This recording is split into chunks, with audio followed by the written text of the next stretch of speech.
Welcome.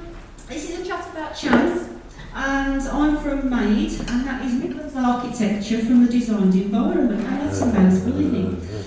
Okay, so what we're going to do today is we're going to look at a film, and then I'm going to take Maid's story, what we've done so far, and what the future holds, and what the future holds for chance.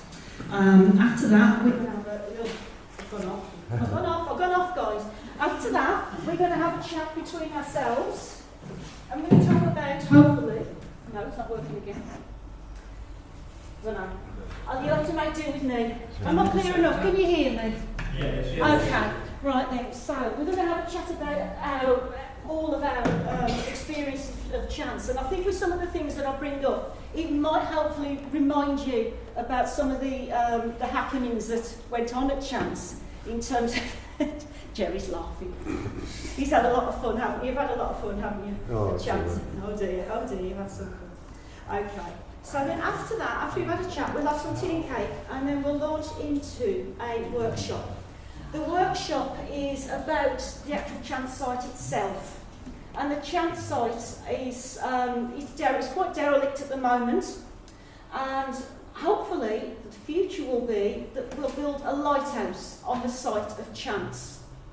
Now, it's faced with quite a lot of problems. It's faced with problems in terms of how to access the site, the buildings themselves, the problems that they have. Some of them have to be rebuilt from scratch. Some of them can be actually rejuvenated, and we can use the buildings for lots of different purposes. So you're here to tell us, what do we want to use those buildings for? Some quite obvious things, like shops and offices, places to live, places to work. Again, it all comes with its problems. So it has its pros and it has its cons. So it's okay living in Smethwick, but would you want to live next to all of the shops and the offices? And how would we mitigate those problems that we have, like things like parking, pollution? So we'll go through that later. So next one. Right then, so what have we done together so far? So we've had Chance Glass research people that have helped me at the library. There's no one from the library here today because they're all too busy, unfortunately. But I've named a few people here. So Nanette, put your hand up. Where's Nanette? Here. We have Nanette, who's helped us photograph 16,000 pages of Lighthouse order books. That's a massive thing. Friend's not here. There's Diane, as Barry and Pat as well, that have been helping us with it. We've also had this thing called the Lighthouse Links programme. And Benita Lee, just over there, put your hand up. If it wasn't for Benita, the Lighthouse Links would have been a damp squib. And I'll tell you a little bit more about the Lighthouse Links programme, because without your commitments and your help towards that and embedding it in your curriculum, kids today wouldn't know about Chance Glass. Okay, so we've done lots of walks and talks, and we've done some tours as well. So on the 6th of May, we're doing a special tour. There's not many places left. So we're doing a tour of the 7-storey.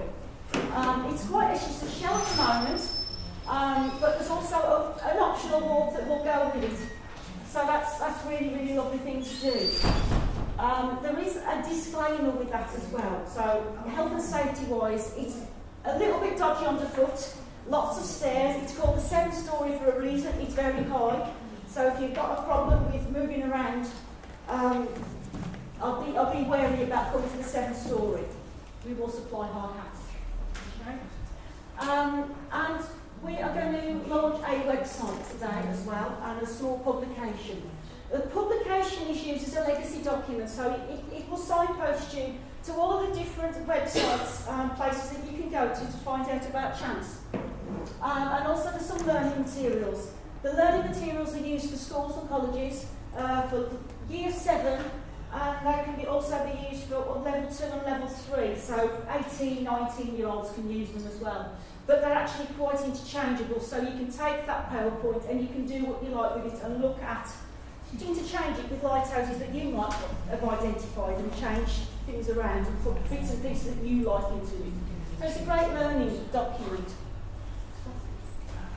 So we started with Holly Lodge, and we did a lighthouse link with Holly Lodge, and they linked up with Kinnaird Lighthouse in Scotland, and they had a Skype link So our young 7-year-old had a sky blink, and they had a look around and had a virtual tour of Kinnaird Lighthouse. We also linked up with Winston Lighthouse in the Wirral. And Boyville College, we've gone a bit more international.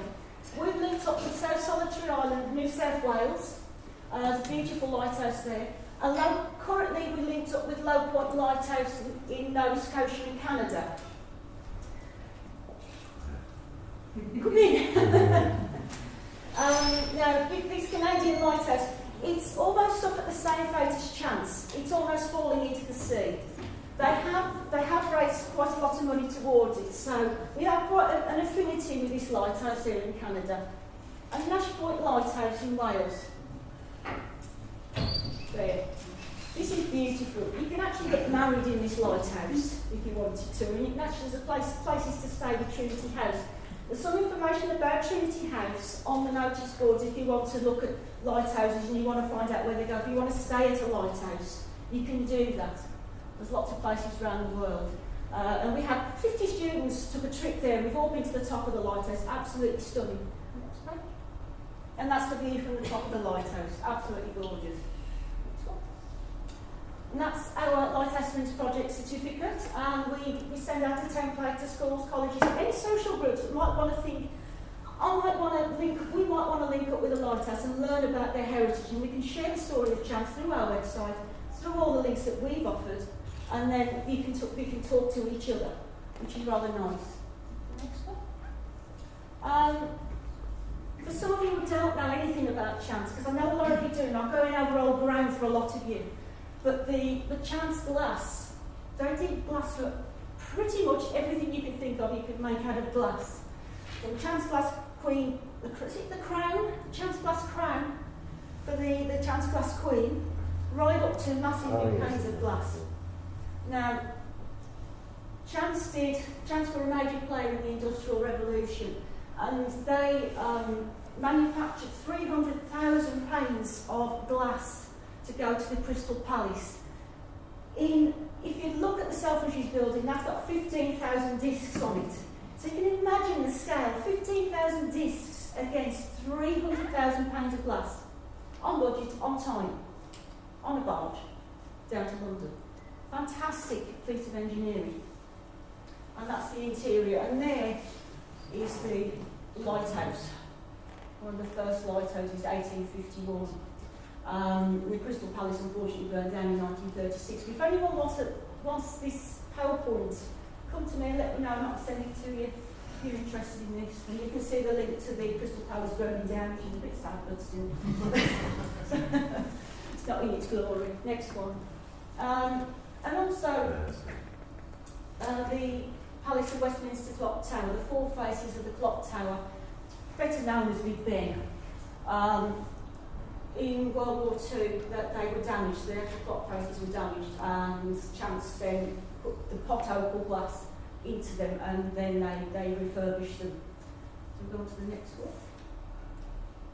And the local school, Holly Lodge, our children were asked to choose, would you demolish this building and start afresh, or would you renovate it?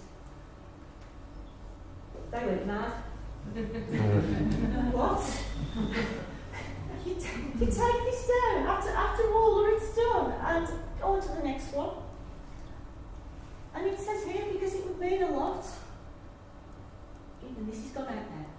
No, but I'm going to make an announcement. I apologise for the unidentifiable coffee and tea. I couldn't tell which one was which.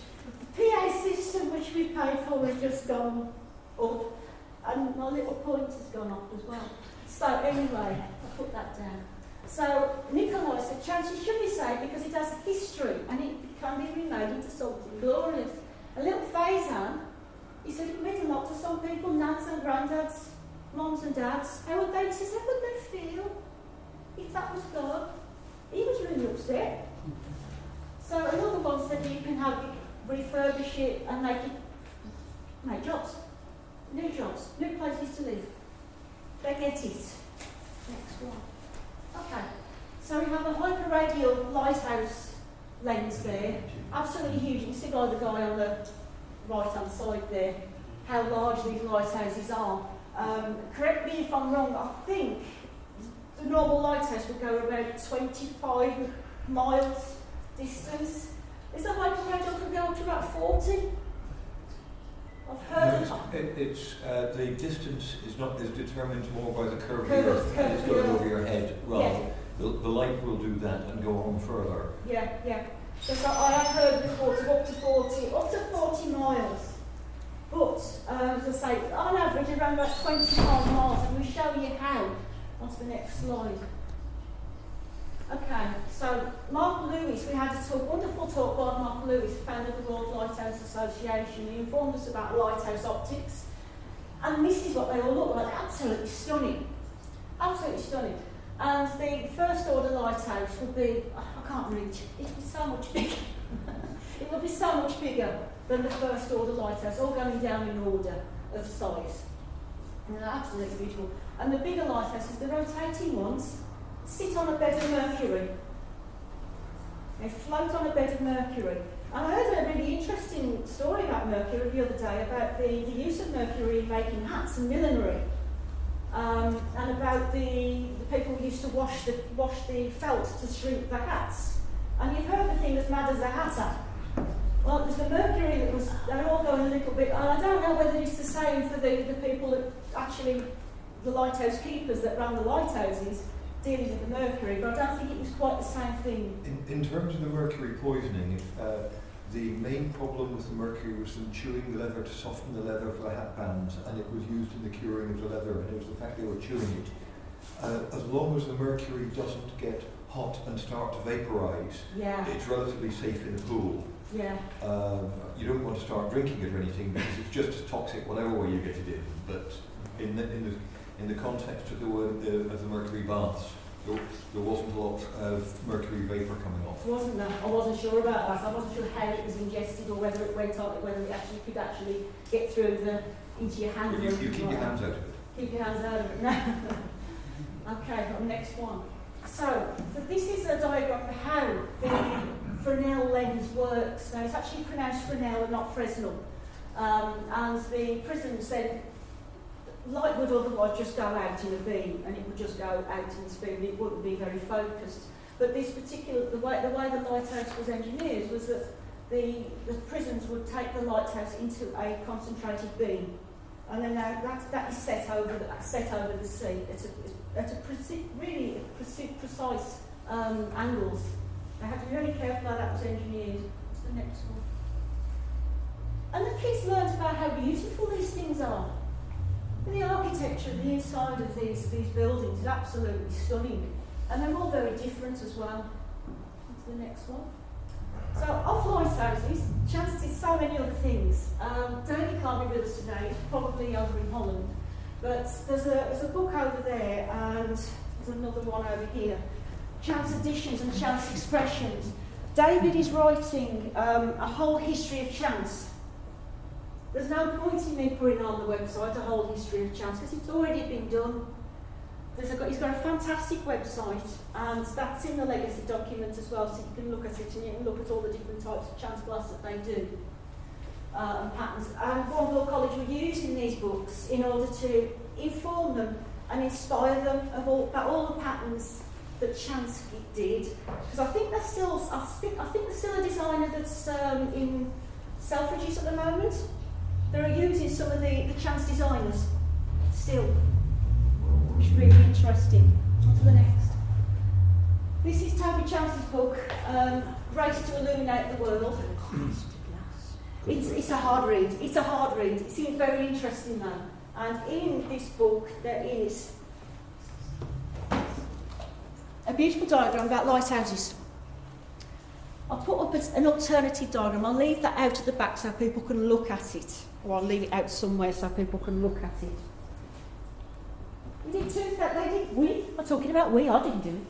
2,400 lighthouses worldwide were built by Chance. There's approximately 19,000 lighthouses around the world. But Chance are the ones that actually took the lighthouse design and they made it their own. On to the next one. Now, if you want to find out more about Chance glass and in general, there is a Facebook group you all should try and follow. There's some beautiful pictures in there. Is Mike here today? Hello Mike, pleased to be here. I haven't met you. He posted some absolutely fabulous photos about Chance Glass and what they did. Searchlights in World War I, the lens grinding workshop, which some people are not quite sure exactly what the time was when this photograph was taken. But follow the Chance Glass Heritage Trust, go on there and they'll accept you as a friend. So do have a look at that. Some really interesting historical photography on there and information. So, the walk. Now the walk, we decided to look at ways of walking our landscape to actually see what it looks like, see what the actual architecture looks like. And I think it's important. And Jane Jacobs, she thought it was very important. And we're doing what's called a Jane's Walk. Everybody walks on the 5th and 6th and 7th, that weekend, around the world. So you're taking part in a global walking tour. Everyone's at it in different places, all walking and looking at their neighbourhoods and looking at the architecture that I've put down the architecture that languishes in neighbourhoods that's no longer used. And she was on a mission to repurpose and raise the profile of such buildings. And she says no one can find what will work out for our cities while looking at suburban garden cities, manipulating scale models or inventing dream cities. You've got to get out and walk. So, and I haven't seen Wayne today because they're probably busy, but Wayne and Ross and John at the Canal Heritage Centre, I would like to say thank you to them because without the Canal Heritage Centre and their help, we couldn't do those tours. It's somewhere to stop and have a cup of tea. And they open up the Canal Heritage Centre, especially for us, and they're absolutely brilliant. We couldn't have done without the Canal Heritage Centre. We couldn't have done without Smethwick Library, and we couldn't have done without Bourneville College and Holly Lodge School. I don't know whether anyone's here from Holly Lodge School. So, the information's on for the flyer for the walk is at the back. And I haven't got my little pointer, but on the left-hand side, people will start their walk from Chance Glassworks, and then they'll go down to the brass house, the Smethwick pumping station, have a cup of tea, and then walk back to the car if they want to. The walk is 4 miles, and it's optional. You don't have to do it. You can just do the tour, but it is a first come first served. At the walk, you can just walk all the way around the Chance buildings. It's really rather beautiful. We'll go on to the next one. And there it is. It's absolutely lovely. Very derelict. And it is for over 18s only, so no children. And there's Mark. Mark sends his apologies. There's a lot of people who couldn't make it today. But Mark's there leading the tour, and he's the guy that is looking after the buildings. He's the guy that wants to redevelop the Chance site and build a lighthouse. So he sends his apologies for today, but he can't make it, unfortunately. It would take around about 10 years to repurpose those buildings. It will take some time. But the first thing that they want to put up is the lighthouse itself. What's the next one? The next one. We're not reinventing the wheel. So MADE is here as a pull together, pulling together all the information, pulling together all these people. So we're reviving, reworking, revisiting, recalling, and repackaging. So our new logo for Chance Glass. And we're going to present chanceglassheritage.org.uk. And our former Chance Glass workers as well, that will do. We'll go on to the actual website itself. Okay, so this is the website. I'm going to know a little bit more just. I think I need to have a mess around. Need to have a play around in the website. So, thanks to Arthur East here, just on my left. He's taken us on a tour of Chance Glass. And what we've done is we've done an audio tour. And each part of the site, from the 7-storey building, so from number 1 to 16 to the gas plant, there is an audio, there's a piece of audio. From number 17 to number 36 to the press packing, and then from the lighthouse works right the way to the tram depot. So if you click on one of these links, YouTube will come up and Arthur will very kindly give you a tour.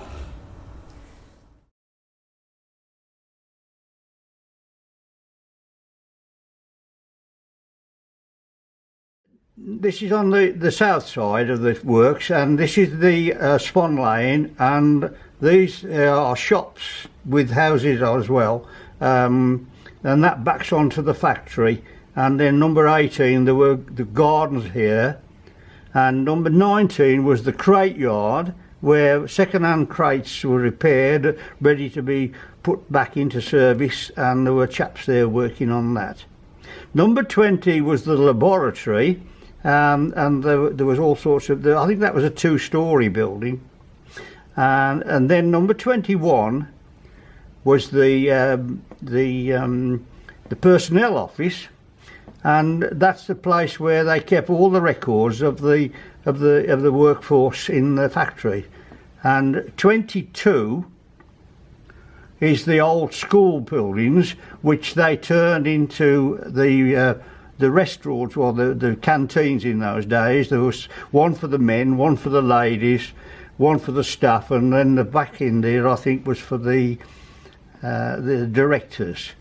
23 was the entrance to the new gate there, and 24 was the garage, and the garage there they used to repair and keep all the lorries and the transport in good condition. 25 there was a small fire station there. It was only a little one, and there was a volunteer fire service people part-time, and I never remember it going out. I don't remember any fires at all.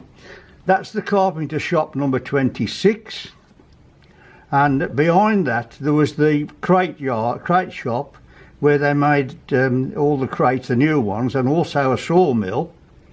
And then 27 was the yard where they kept all the new timber. It was backing onto the railway there, 27. We come back onto number 28 here, and that's the blown packing department, and that's where all the globes and things were packed up to send off. And there was actually an entrance there, a very wide entrance, and they used to bring the horse and carts in there and the lorries to load up, and then take them off up here to the railway station in some cases. That's 28. 29 was the blown section where they blew all the globes and things like that, and also made tubing. Number 30 was the tubing and the laboratory work, and that the laboratory where I think that was called ISIL, and that was on the first floor. They had a two-storey building there. Then we crossed over then to 31, which is the optical department.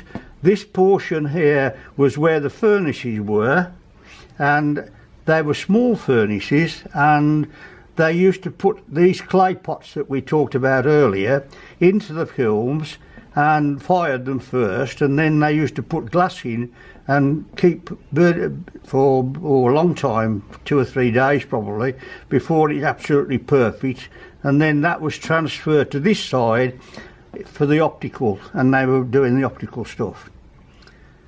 32 were some houses on the Albury Road that we also acquired, and that was for local workforce people. There weren't many of them, but there were 1 or 2 there. That's 29, 32. And then 33, we're coming back again now, here, was the first aid post. This piece here is the bridge that I was talking about that comes out into the south side. First aid there, and then this was once originally a residence. It's called the Old Hall, and when I was there, the top floor was devoted to the drawing office and also the architect, and in the bottom floor there was the works manager, and then there was the planned maintenance staff that used to do all the office work there. Number 35 was the press department. There they had molten glass, and they poured it into metal moulds and pressed them, and they made domestic wear, car headlamps, and also navigation lights, and all sorts of other things that were used for press glass. And then sometimes at the end of the shift, the men would used to make hopscotches for the children. This was unofficial, and I know I've seen one or two lying around. You just put a bit of glass on the end of a stick, let it run on the floor, flatten it, and then it was off for the children. Number 36 was the main packing department for these people here, and there were all crates and things in there. That's number 36. I would like to point out at this stage that the map we've got was one that was published in 1908, I think it was. Yes, that's right. And I had to think from back the memory whether those buildings were right. So I might have made one or two mistakes because they had changed quite a bit. They were in the war, they were knocking buildings down and doing different things. So I might, if anybody knows, you'll probably be able to pick me up on some of them because it is 50 years ago. It is how an individual remembers it, so we have to give way to each and everybody's different times of working there because things change. So what we take from you is the truth as far as the truth is according to Arthur East. And this is an absolutely wonderful document that you can go through these. Now, it would be nice if we had a little photograph for every little single thing that's on there, but we didn't, there's not enough time in the world to get all that done, but it is actually set up so we can in the future to do that. And the resources are there, there's PowerPoints on there, there's examples of work of how you can take a project forward at school or anywhere really, any group that knows nothing about chance and you can introduce it to them. And there are the kids there, they've made some t-shirts with some chance inspired patterns. And they're having an exhibition, is that right, in June? Yes, on the 15th of June in Malvern College. Okay, so it's an end of year show, but we're going to put all the work, the selection of work from each student, so it'll be about 15 pieces of work from the students. great stuff. So on the 15th of June, the college will be open and you'll be able to see what they've done, which is fantastic. It's usually for a week. It's the only day is on the 15th. The 15th. Well, until the following Friday. when I get the flyers for that, I'll let everyone know. So you can come down to the college and you can see what the kids have done in response to Chance Glass. I think it's really important, and I know Bourneville have run this year with 50 students, but it's not necessarily the case that next year they'll still have another 50 students. You never quite know. Benita wants to run it next year, but it depends on the school numbers and what actually happens with the funding and the school. But it would be a wonderful thing if we could have a row of Lighthouse linked certificates year on year and building up that the Lighthouse Friends groups. And that would be absolutely wonderful. So there's the foghorn. Do you want to have a look at this? I think this will be quite nice for you to see actually. Foghorn at Nash Point Lighthouse. And I think once we've gone through this, what we can then do is some of the memories from the front of that map that we showed you, that we can talk about that because Nanette found a tunnel. It's only through these talks that you remembered the tunnel. Yeah, I used to walk through it. Tunnel in a bridge. Day. You remember because you banged your head on it. Yeah. It's just so tall. Probably being I was too tall. So if it wasn't for us bringing that group together, we wouldn't have found out about that tunnel. And it's a beautiful tunnel underneath. And that again, the pictures of that are on the Chance Glass Heritage Trust Facebook page. So doing all this, it just reminds us a little bit more about what was there and some of the detail. Because there's a few people that, I know you have some people have some burning things to say about working at Chance. Because I know that Gerry, you worked at Chance, and asked how long you worked there. And you sort of said, well, because I thought I presumed it closed in 1981, but it sort of didn't, did it for you? No, exactly. So the conversation between you two could be quite interesting about how that happened. And I'll start you to introduce yourself, because now I'm Alan Hazeldine. Alan Hazeldine. And Alan worked at Chance, and you worked at Malvern as well. Yeah, finished my career down at Malvern. Okay, so there's quite a gap there of knowledge in terms of what happened from 1980 1981 when they closed the gates to today, because there's still an arm Chance today, which Alan was actually dying to tell us all about as well. But we can also do an oral history on that as well as a personalised thing, which would be a lovely thing to do. So we can catch up on that particular gap in our knowledge, and that would be really useful. I think what we will do is we'll let the foghorn load and leave that alone. Oh, we might have something. So here we go. Takes the time for a load. We're on.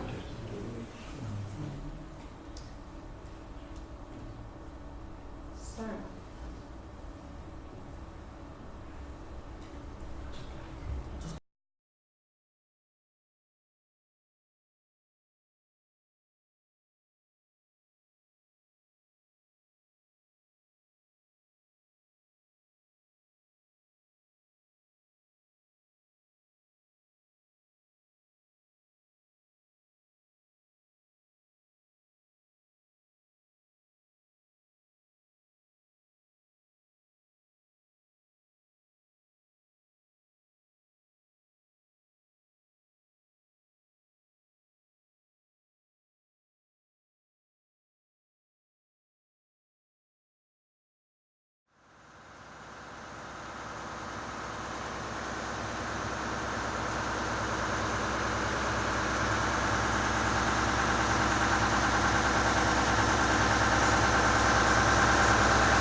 I think the best of it was it came out two sides, didn't it? It comes out two sides. I thought like a typo around the other side. We get away from it, but it came out the other side as well.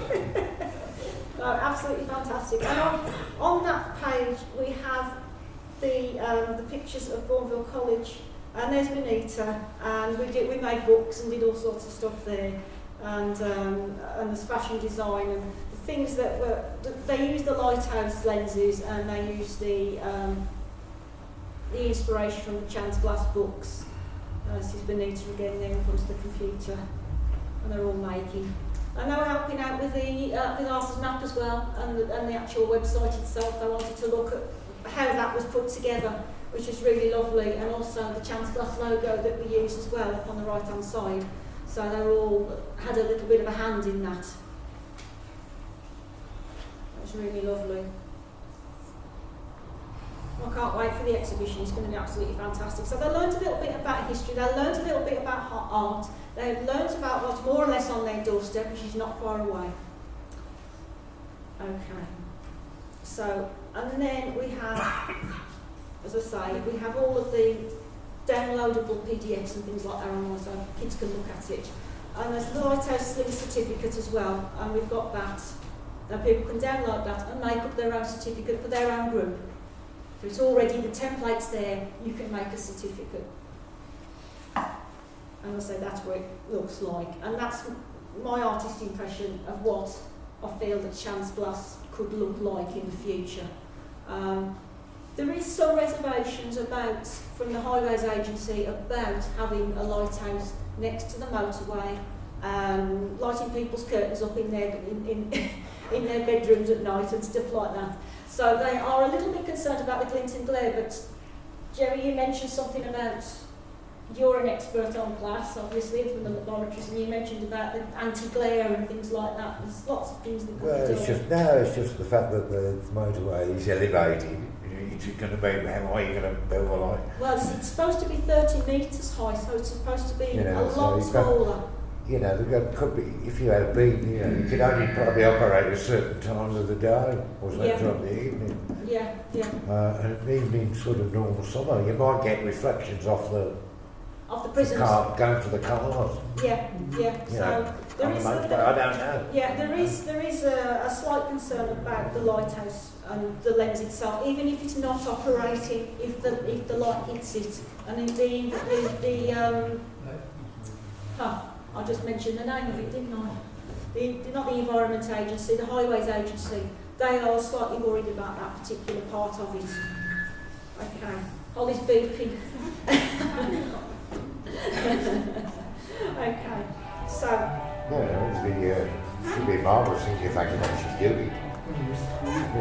You could sort of relate it, in a sense, to Ironbridge, if you like. Well, I mean... it's a permanent feature of the history. Well, does anyone know the Kelpies or the Angel of the North? Oh, yeah. Well, it's been very often spoken about that the lighthouse could be the Midlands answer to the Angel of the North or the Kelpies. The Kelpies are two massive horses up in Falkirk, and they're absolutely beautiful, and they loom over the motorway. So the other thing about distraction is another thing. A lighthouse could be distracting just by being there. But the Kelpies are massive, you can't help but look, because they're just so beautiful. The landscape is beautiful, so you could call that.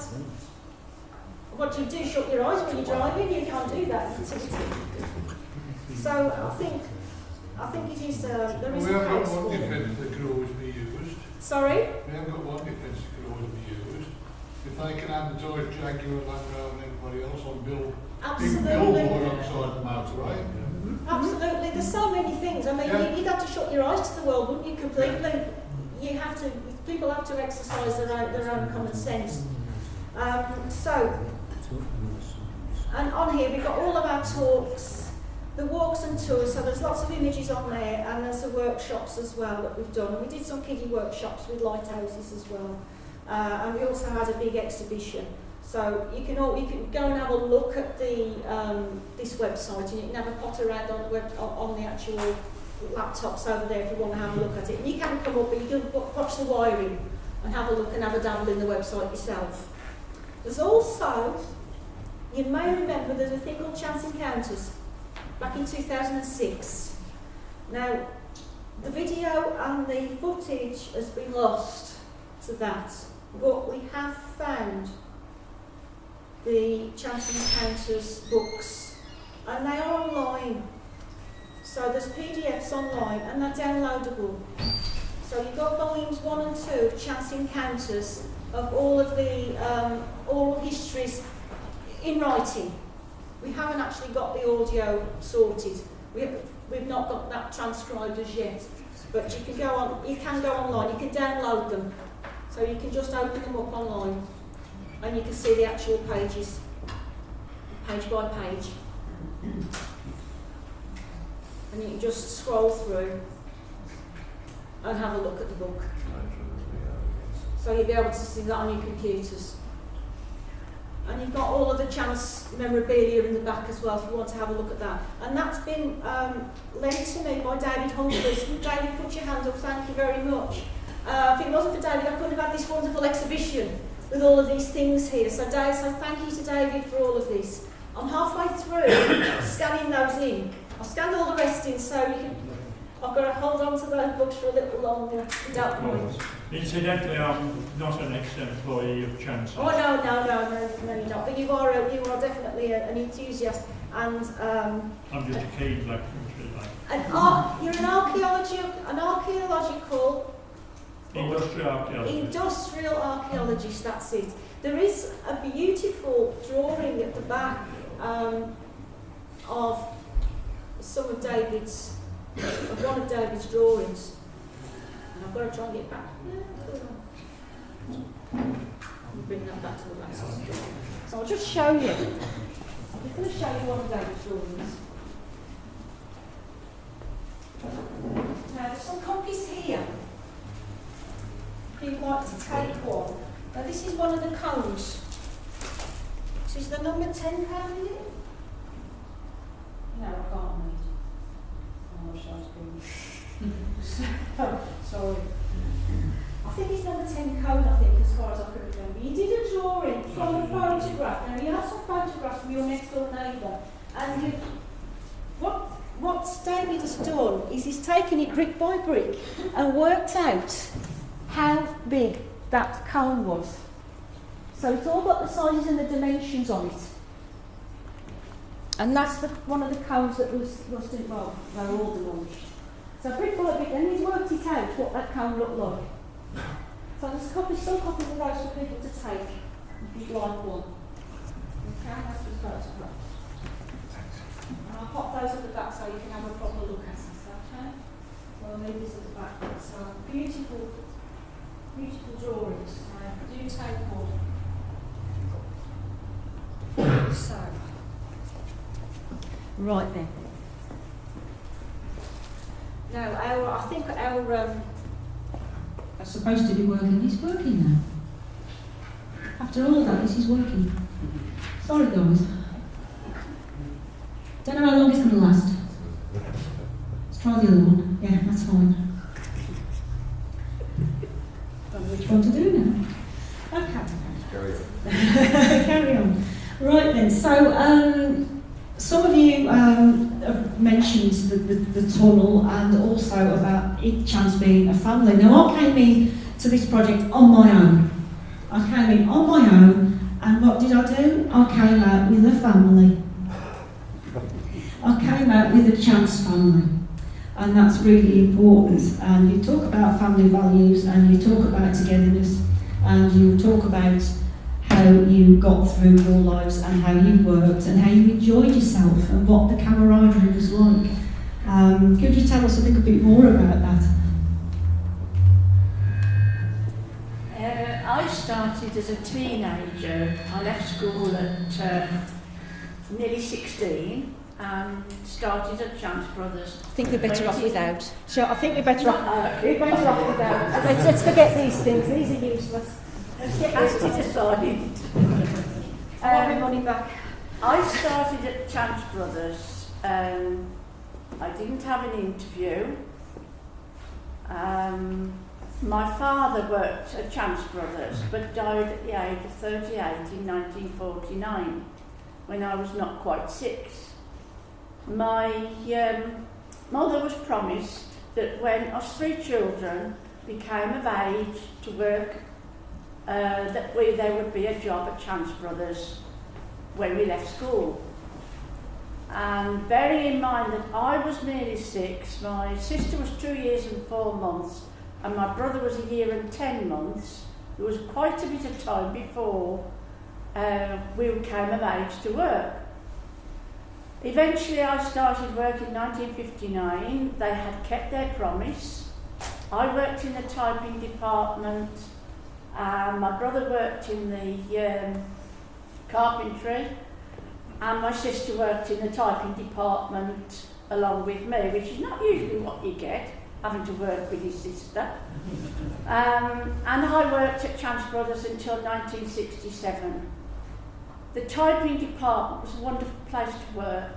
All the girls that worked in there, we got on well together. We enjoyed ourselves. I was part of the recreation group, went to the dances and enjoyed myself there.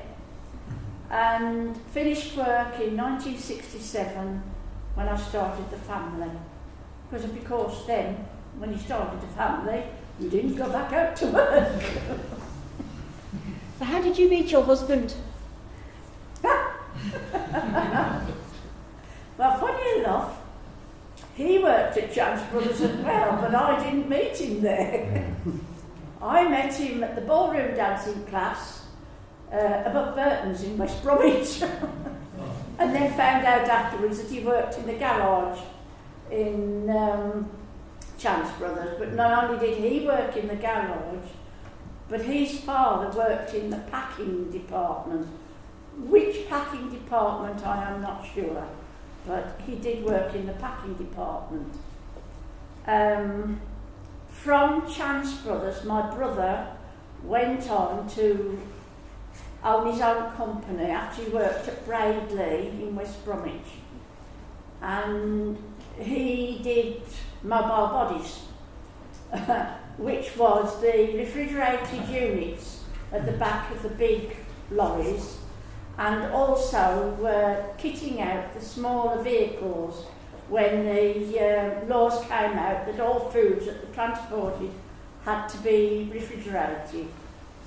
My sister worked in the switchboard and also in the typing department.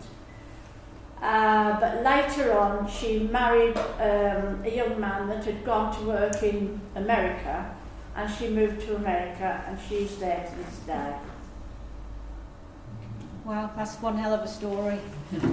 And I haven't heard about Ron's story yet. This is Ron Southam. You've worked at Chance and Gerry's introduced you to. What was your role at Chance? I only worked for 8 years, leaving school at 16 and working from 56 to 64.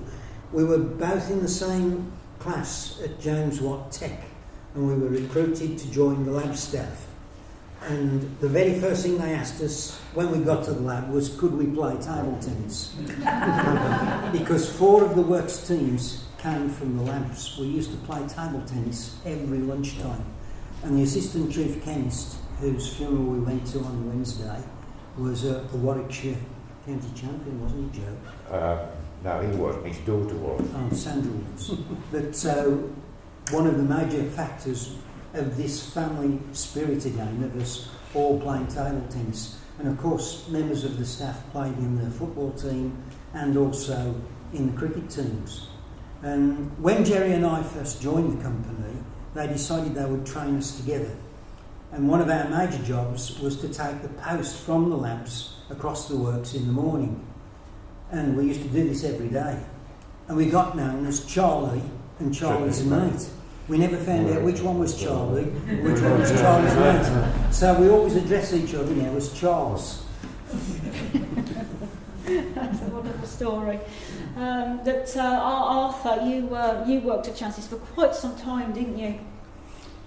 Yes, I started in 1945 and I was there till just early 60s. I did a full apprenticeship in the carpenter's shop, and then in 1952 I got my City Guilds and I had to go in the army because it was national service then, and I was sent straight out to Malaya, and I was in a workshop there teaching Malays, Chinese, Gurkhas, British soldiers woodwork. It was a massive place, and we used to have them come out from the different regiments. Well, when I came back, my mother was working at the Chance Technical College, and she knew the tutor that I had, and he said, when Arthur gets back, get him to ring me. I want him to come and work for me part-time at the Chance Technical College. So I used to do night school there, But eventually, I was on the bench for a short time, and then I went into the planned maintenance department.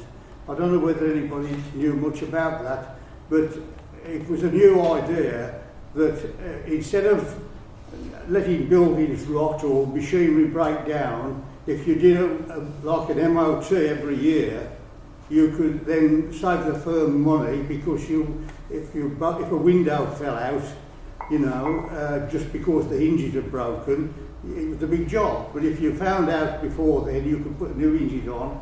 And so that was the planned maintenance. Well, I worked there, and I worked up under Freddie Neal, who was the carpenter, foreman carpenter. And then eventually I decided to get out. And I started teaching where these two gentlemen went, to James Watt.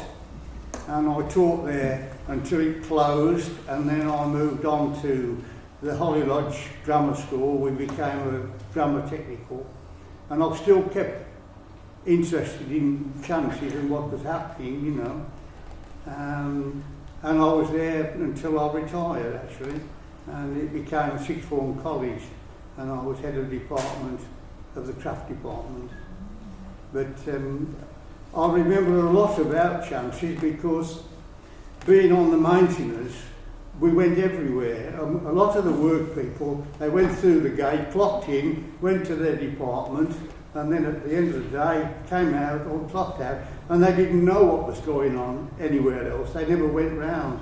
But we were able to get in every building, and that's why I managed to hopefully get most of those right, because I was in the lighthouse side, the glass blowing, the press, everywhere. We just went everywhere, you know.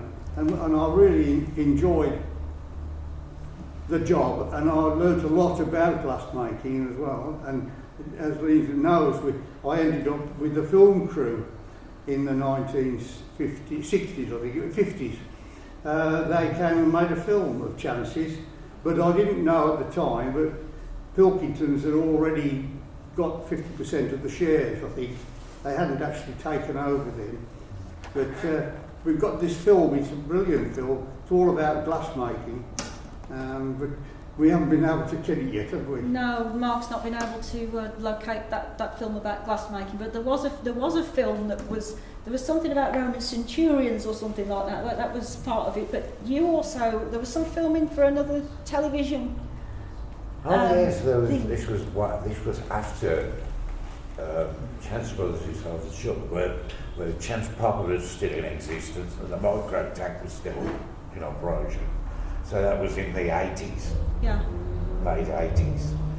Down by the canal, there's a load of tunnels, and we had a film company. We were doing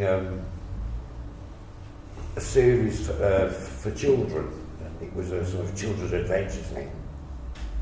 It was over a number of episodes, and they wanted to come and use those tunnels and make them into a den for the children, and that was very interesting. The one thing about it, we used to get them. I used to be in charge of looking after them all, and I used to get them a marvellous bacon and egg, a sandwich, tomato, all the lot as breakfast every morning. Slap up breakfast every morning. So yes. And it was actually shown sometime later on ITV, I believe. Yeah, but you can't remember what the name of the programme was, and no one can remember what the name of that programme was.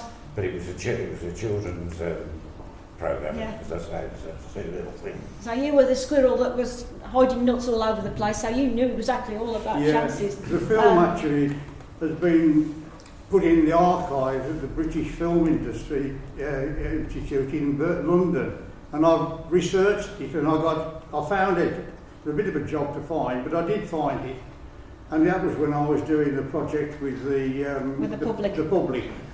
But we never got any farther than that. I did get a price. It was about £80 for a tape, and they said you can't show it to the public unless you get permission either from Pilkingtons or the firm that actually printed it. So we never got round to buying it. But it's a shame really, because I saw it once or twice in schools. We had it on, you could hire them free for schools, you know, but that was on 16mm then. But Chance didn't just do glass. You also had the gold. You also rebuilt the Golden Hind. No, we didn't. Not rebuilt. It was not rebuilt. It was a scale model. No, what I've chat with every year, Pilkingtons used to hold a big carnival at St Helens, and every company in the group had to produce a float. And one year, the carpenter shop produced an absolute replica of Sir Francis Drake's ship, the Golden Hind. And we initially had the sort of job of trying to make the guns look realistic, and we nearly blew the back of the lab up. But so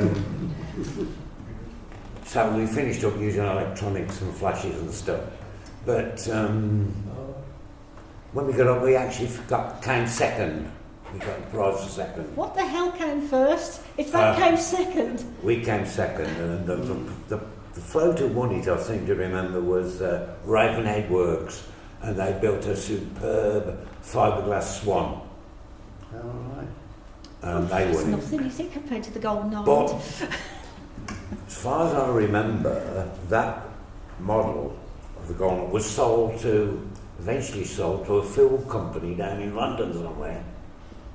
Okay, well, there is They bought it, but is- what happened to it after that, I don't know. Yeah, there is a little film about it, the Golden Hind, that's been posted on the Chance Glass site. Well, I don't know, when was something like that?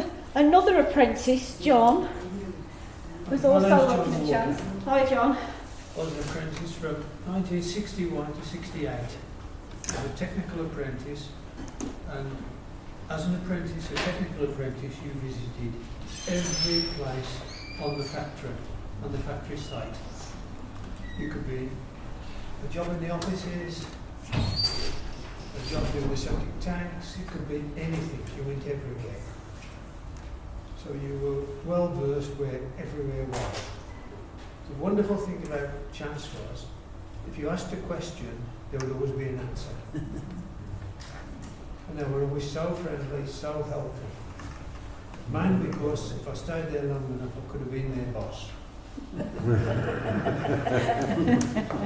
But we went everywhere. I even went to Malvern. We replaced the guards on the grinding machines. A day down there to measure when I was in the sheet metal workshop, and a day down there to fit them, see if you got them right. And someone else went down for a right after. Did you go next door to Malvern, the Malvern Local? Yeah. That was part of it. They'd take you down and you'd spend some time there, then they'd push you around to Morgan cars so you could talk to their apprentices and they'd show you. Also, you'd be sent to other factories. I was sent to a foundry, which was Avery's foundry, and I was sent to a huge pressing place for a day. Huge aluminium pressing place that used to bang out propellers for aircraft with one smack. It was huge, it used to throw you off the floor when the press came down. That was a drop forge. Then they'd show the upset forges, which worked on a different principle.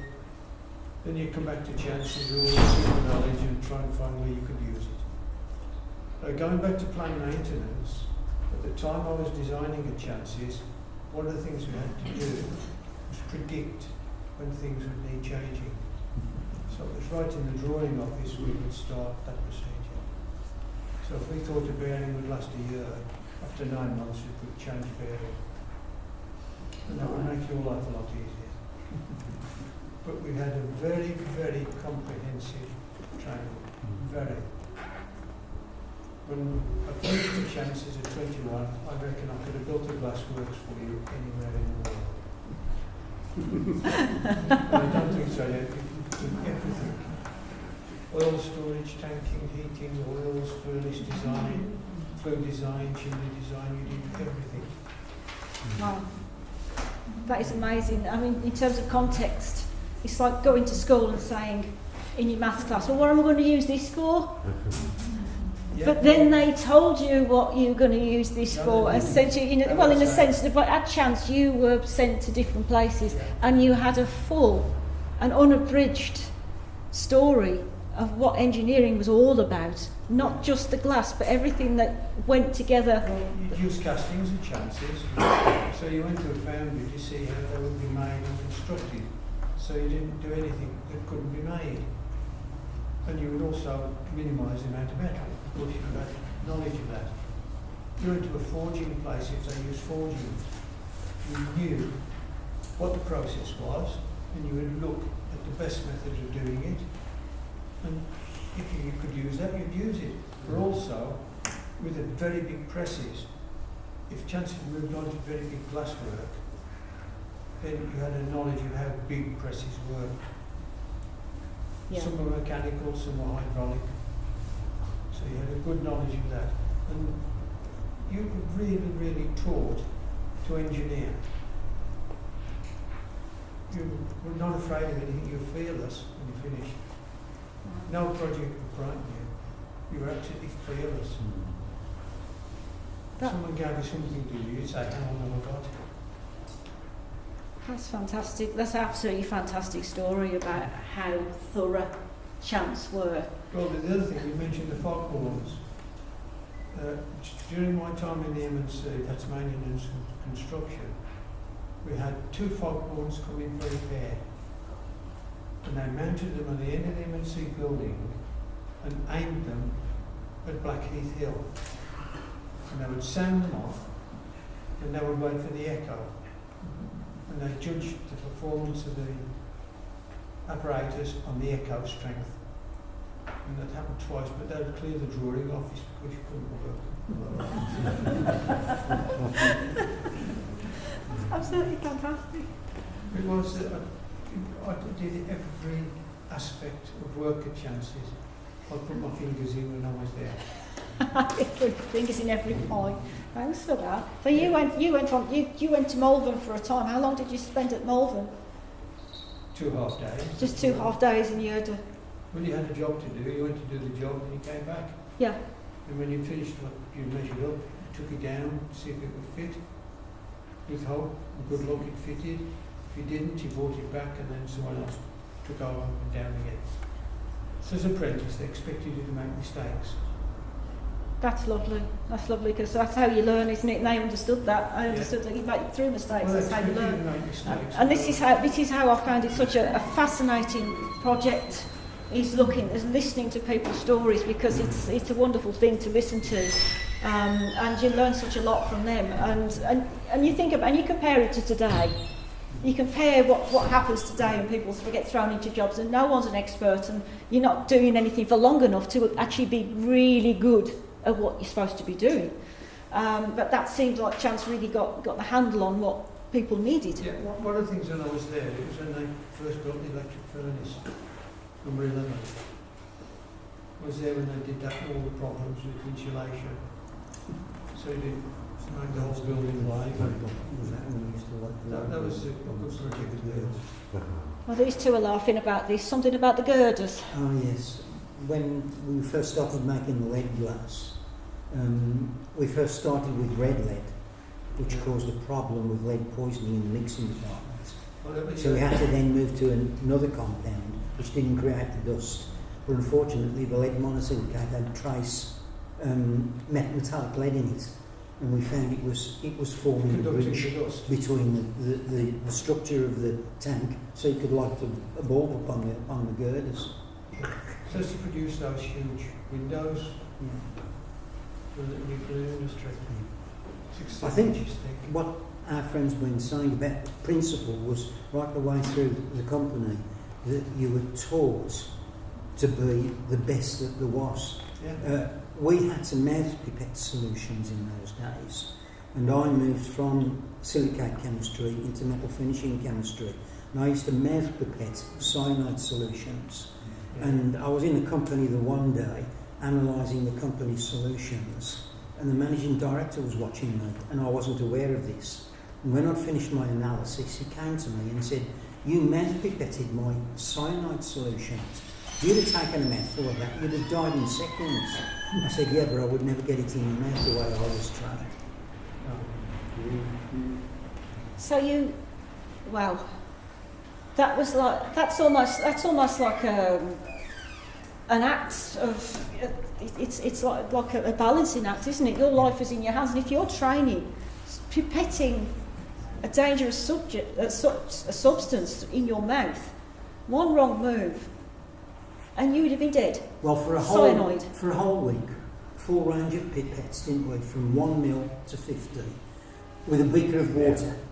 So you're doing that for a week, and you never made one mistake. Well, and it you didn't matter knew. with water, you see. But with the pipette, So that's how you did your training. They made sure that we did it right. So and then we weren't moved on to any solutions till they knew that we did it right. Good grief. That is amazing. So mouth pipetting, cyanide. There's lots of dangerous chemicals at Chance. Well, I did hear about the story of the acid on Good Friday. That block was in 3 stories: ground floor, first floor, and then the library on the top floor. When we used to have acid delivered, concentrated acid, nitric, sulfuric, and hydrochloric, it all had to be carried by hand up the stairs onto the first floor. They delivered delivery of nitric acid on the Good Friday at lunchtime. They were delivering it to Winchester bottles. And there was just one lad and his girl who both worked in our lab there at the time. So they decided they'd bring the acid up. And Ken, trying to show off to his girlfriend Mary, was carrying 4 at a time, one under each arm and one in each hand, and he slipped. So we came back from lunch, and the stairs were awash with nitric acid dissolving the stone stairs. Somebody lost their tights, didn't they? His trousers were floating in the sink when we came back. So I'm determined to get back to Malvern, because Alan was working at, you were working at Malvern. In what capacity? I went there as production manager, but I started at Chances in the early 70s. I bummed around the Midlands, engineering, designing, on contract. And I was in my 30s, I really knew to start putting roots down. And I had a call that Chances were recruiting. And this was apparently what they called after the rationalisation. And they split the plant north and south into flat glass and tubing. And when I got there, but all the trades were still there. There was none of this degree of education and experience that these gentlemen have been talking about. The workforce was quite elderly. And my job from day one really was to keep machines going, adapt them, redesign a little bit of them, and after a few years there, I was asked to go into the lead glass department, which basically it cut tubes to length by a variety of machines, but mainly they were board cutting machines, with an angled table, 2 foot wide. You loaded the tubes top to bottom on there, and cutter just went across. You set the length, and they went into every industry there was. But the most exciting time for me was after a few years then, they asked me to go into production, 24-hour, 7-day a week, as the assistant production manager. Well, that was quite an eye-opener. But it was fascinating to be involved with the mix that went into the one end, the tubes that came out and was chopped off, put on rails, and went through various processes. In the particular one, we used to do short runs of everything. And the noisiest was fluorescent tubing, which you're all familiar with. We didn't make the tube, the end caps and the electricals. We used to just cut the tube to length, and it went in a machine which rotated through 8 stations, and it was all mechanical, no microelectrics or anything. And the noise it made, just taking the tube, picking it up, rotating it through the stations, and that burners which used to come in stages until the tube was finished, it dropped off the other end. Horrendous noise and very, very hot. But we had one guy on there, Paul Bakamenko. He, I think he was Ukrainian came after the Second World War, and he used to go on shift as the man in charge of this machine. And he was never satisfied until he'd made the most tubes, more than anybody else in an 8-hour shift. He was a fanatic in terms of... we're talking now when unions were predominant and people worked at fixed times, fixed periods, but Paul wanted to show he was the best. And he used to make the most tubes on any shift. He was an incredible guy. And they closed us in 81. Nobody thought it would happen. We were in the middle of a revamp. The gas, electrical, all the services were being renewed while the process carried on. It was like a tip at times, and we just signed a contract for a magnificently sounding piece of apparatus, electrostatic precipitator. This was to take all the nasties out of the flue gases. And the irony of that was there was more coming off the motorway in lead and grit by the traffic than ever came out of our furnaces, but those were the rules we had to, and we just signed a contract for that, and then out of the blue came the announcement. I went back into engineering in 81.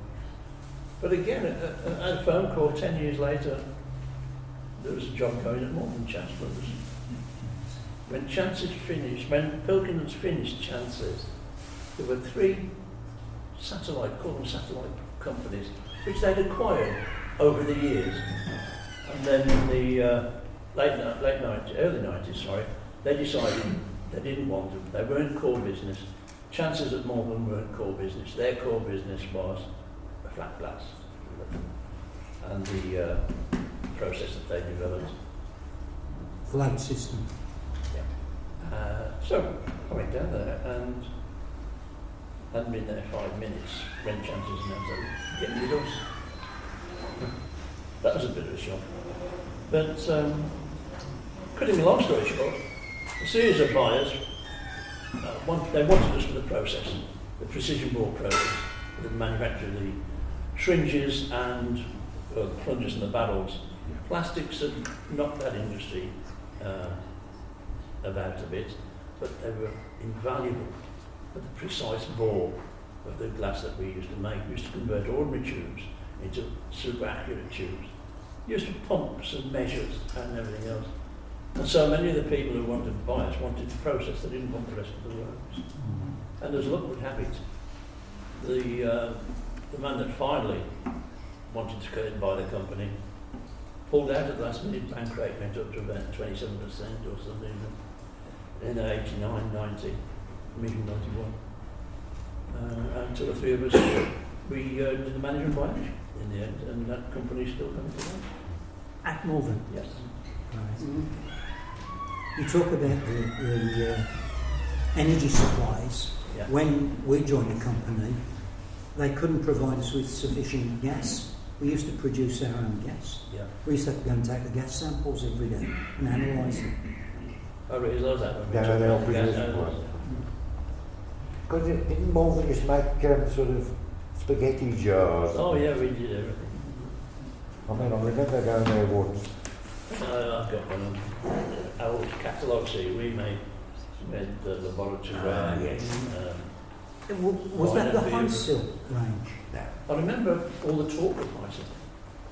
When I started on tube making, we basically was soda lime on number 8 tank and lead on number 10. And every now and again we'd do a very technical type of glass. The specification was colour television tubing. We never knew the chemical composition. This changeover on the fly. And once the composition was right, we'd give them the go-ahead and then we'd start packing. And it was basically the tube that went onto the back of the envelope on a radar screen, or in this case it was television screens. Anything from 25 mil diameter. And the irony of all that one was, I was in the lead dust process at one time, and we used to take short lengths of this tubing, say it was 20 mil, and put a cone on the end of it. And we had a specification of this cone. And more than once, the whole night shift was held out because that cone wasn't to the exact right dimensions. And it was only years later when I was on tubing production and went up to Pilkington's and saw this, that tube with the cone on the end. The cone was merely to put it on a hook to transport it. So it wouldn't have mattered if it was that big or that big. It was just something to stop it dropping through the slot. And we'd held night shifts out because it didn't quite fit the parameters of the gauge.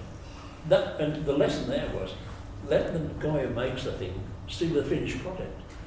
And if we had known what they did with it after we'd made it, it wouldn't have bothered about the size of the code. I always made that a point in later years that if somebody was making something, I'd show them, or I'd even take them to see the finished article. It's an all-round better approach to it, I thought. So it doesn't matter about the size of your cone, it's what it does. Well, ultimately, when that tube was welded to the back of the envelope, which was the television screen, that cone cut off. And then the gun went in with the electricals. So the cone did nothing, it just carried the tube from one end of the factory to the other. That's absolutely wonderful. Is there anybody else here that works Can I at just Champs? have one final? Go on then, Arthur.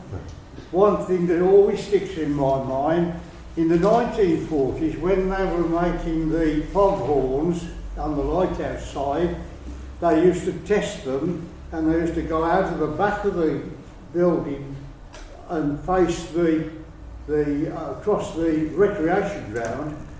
And I think we didn't like Albury because we used to blow it straight across Albury town. And I mean, everybody could hear it because it's a massive thing, isn't it? And you used to do that the whole morning when they started. They'd be tuning it, you know. And you could hear woo. So I don't think we were very popular in Albury. Yeah, well, there's been quite a few. There's loads of stories. There's lots of stories online on the actual blog site. Take a publication home, have a look at that later on, and you can have a listen to the stories as well. There's more stories to come, so there's still quite a lot of work to do, so as we can record all of these all of these happenings at Chance. So I think it's time for a cup of tea and some cake. I think we've all worked quite hard actually on this, but thank you very much.